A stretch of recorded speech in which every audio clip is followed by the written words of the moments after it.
growing up as someone who actually was a bully in school, like I was a bully in grade school. Yeah. You know, I bullied actually another girl, and I called her a lesbian because I was queer. Right. And I didn't put the two together. But what did make sense later on was, you know, my dad was very violent in the household, so of course I came out bullying other people. That was just what I learned to do.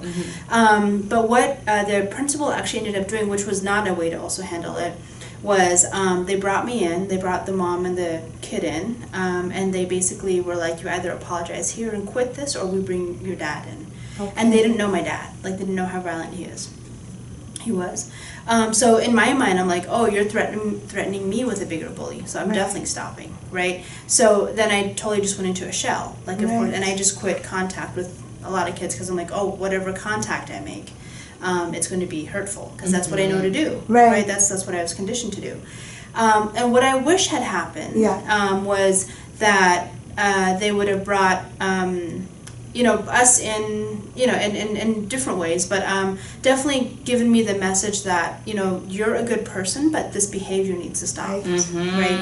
And all of us together are going to support you and then anyone else who's doing this, right? And then also what's happening at home, right? And if there's stuff happening at home, how can we support your parents, right?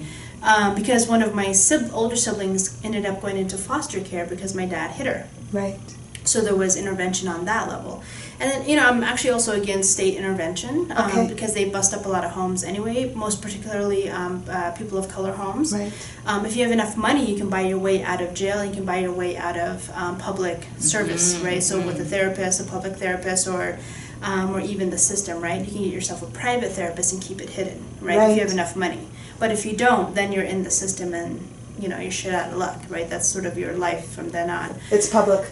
Yeah, it's public. And you're shamed for it, all sorts of things, right? And of course, there's a reification of, oh, Native parents can't take care of their kids, so that, you know, white families should take them, you know, so there's a whole thing with ICWA down south, Indian Child Welfare Act now.